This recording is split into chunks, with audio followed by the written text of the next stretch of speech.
Well, tubers, tubettes, and of course crazy people. My wife and I went to the doctor 2 days ago.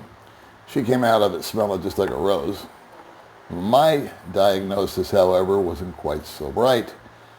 I have a condition that's going to require not one, but two separate procedures for the same problem.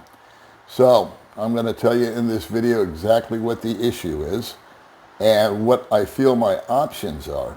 I have questions. Should I stay here in the Philippines for it? Should I go back to my home country? Or are there other options that you think I might explore? All right, here comes my little video. Well, alrighty, as I mentioned there in the little quick introduction, um, went to the doctor with my wife, and it was the eye doctor. 2.5 years ago, my wife and I went to Thailand. And part of that trip, other than fun and sun, was to get a complete medical examination at Bangkok Hospital. And I think it ran us about $500 per person. And they checked everything from top to bottom. You know, your blood sugar, your heart, kidneys, bone density, all this hoopla. And so May came out of it smelling like a rose. And actually I did too. There wasn't very much that they could find wrong with me. I was losing a little bit of bone density and cataracts. They discovered I had cataracts. I had no clue. So when we got back from Thailand, I waited a couple of months and I said, you know what, I've heard good things about this doctor down in Dumaguete. I'm going to go down and see her and see what she says about this cataract deal because I need to get it taken care of. It's hard for me to see. And she diagnosed me, she examined me, I should say. And at the end of the examination, she said, well, Paul, there's 4 stages of cataracts. You definitely have cataracts, yes. There's 1, 2, 3, and 4, 4 being the worst. She said, right now you're a solid 2. This was back in 2022, 2 years ago. And she said, there's a couple of ways we could do this. The cataract surgery is got about a 97% success rate, so that doesn't scare me. I like the odds. And she said, that cost about 4,000 US dollars back then. Or we can just give you corrective lenses. And we can make you some glasses after examining you. And she said, here, try these goggles on. She dialed some dials on this demonstrator, I guess, what you call it. I put those goggles on, and man, I could see clear as a bell. It was just like, boom, perfect. It's like I was 12 years old again. And I said, yeah, man, how much are the glasses? She said, 300. I said, I'm in. 300, 4,000. I'll go the cheap Charlie route. And so she told me, she said, you know, this is going to work for about a year, year and a half, and then you're going to need to come see me again. And I'll be damned if she wasn't right, because now when I put my glasses on, I get almost no improvement. A little bit. I can't read without them. But as far as distance or anything else or driving at night, they're worthless. And so I said, well, I think it's time that we go in and ink up for cataract surgery. I know that I can get it done for free in America, the cataracts, under Medicare. But by the time I factor in the plane fare, hotels, transportation, food, blah, blah, blah, blah, blah, we're right back up to 4, maybe 5 grand. So why not do it here, or I can just do it, have someone drive me home. I got May, she can, help me get better. And I don't think it's that big of a recovery time anyway. But there's a caveat. Back in early 2000, late 90s, I had a condition where I was required to take pain medication. I had 2 blown or herniated discs in my neck, and it was giving me just punishing pain 24 hours a day. I was maybe getting 2 or 3 hours of sleep a night, if that. And so they put me on a super strong pain medication.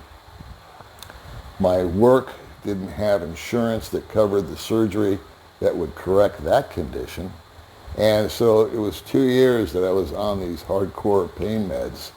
And one of the side effects, I know this isn't pleasant to talk about, but it caused constipation. And so I had a lot of toxins and whatnot building up in my system. And I was drinking Gatorade like it was going out of style. Unbeknownst to me, it's really got a super heavy salt concentration. And it caused havoc on my eyelids, uppers and lowers. And I think in 2001, by then, my insurance changed at work.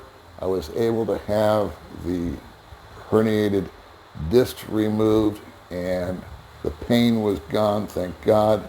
Nothing worse than chronic pain. If you're suffering from it right now, you got my sympathy and empathy to the nth degree. However, now I had this condition with my eyes, uppers and lowers. The uppers were actually hanging down to where you couldn't even see my eyelid. And I had not one set of bags under my eyes, I had two sets. So I finally researched and I found a surgeon I felt comfortable with, cosmetic surgeon, and he took care of the upper, and it came out fine. He took care of the lower bag that was beneath this one, of all things, and he said, this is a 2-stage procedure, Paul. We got to do the uppers, of course, then that's done, but this one we have to take care of the lower first, and then once that heals, we come in and do these. Well, that all went swell, but by the time it was time to do this, he moved out of the state and went on to another medical practice, and I really liked him. And so I also was kind of facing some financial challenges, and I said, you know what? These don't look very appealing. They don't look very nice, but they're not bothering me. The uppers were bothering me because they were impeding my vision. But I'll just live with these. What the hell? And so vanity did not win on that decision at that time.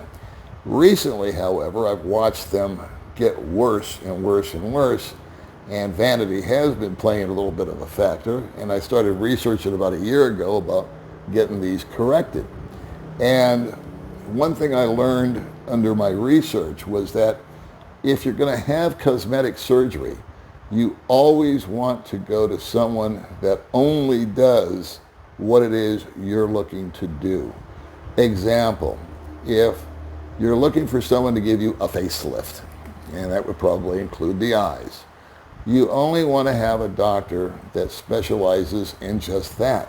They only do a facelift. If you're a woman and you're looking to get breast augmentation, the guy should just do breast augmentations. I've researched people out here, doctors out here in the Philippines, and it seemed like every damn one of them did everything.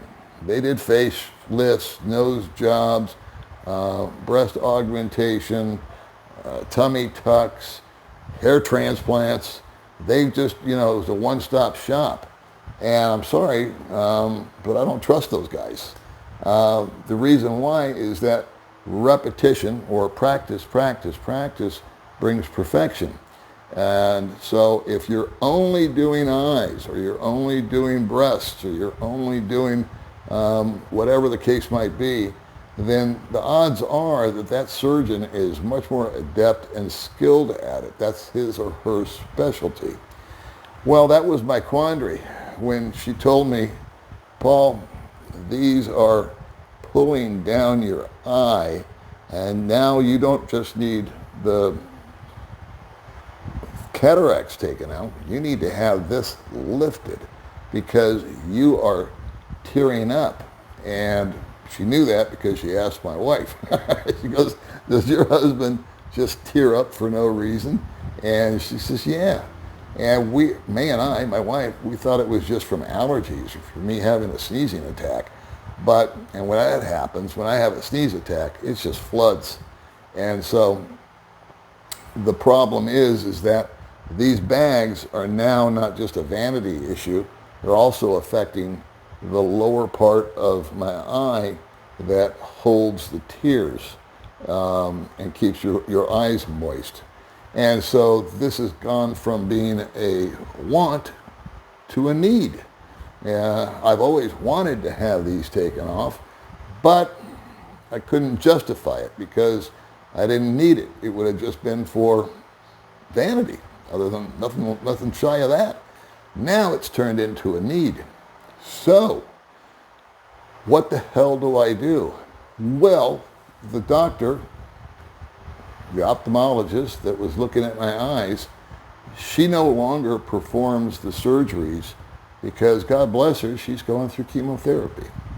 So she's kept her practice open. She's still doing examinations, but she's no longer doing surgeries. She doesn't trust herself while under this procedure that she's going through.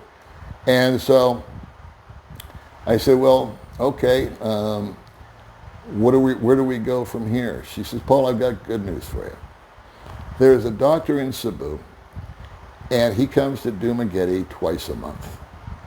And he does nothing but cataracts and this. I forget the medical term for it, but lifting of the eye bags so that it would cinch back up and correct the other problem that you have of being able to retain moisture and tears in your eyes.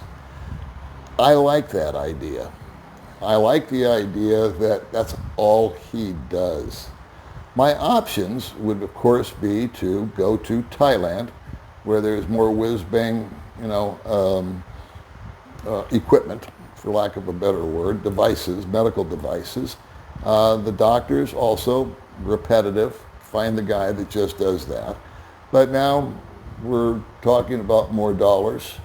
I could go to America, and with Medicare, it's free.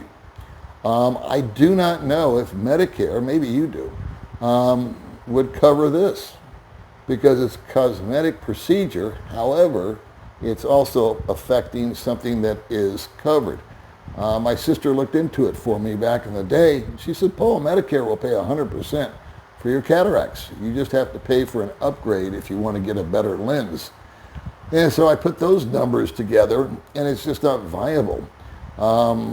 Between airfare, food, trying to schedule the appointment, having a place to stay.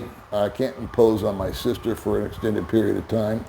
And the healing process, I would prefer to be here at home with May. So I'm curious as to what you guys think about this, or if you've experienced anything like it. And maybe you've got an idea that I haven't been able to come up with. Because I like being able to see and have daylight into my eyes. She told me, Paul, if this progresses any further and you get deep into a 4, it's like lights out. We don't want that to happen. I'll see you in the next video.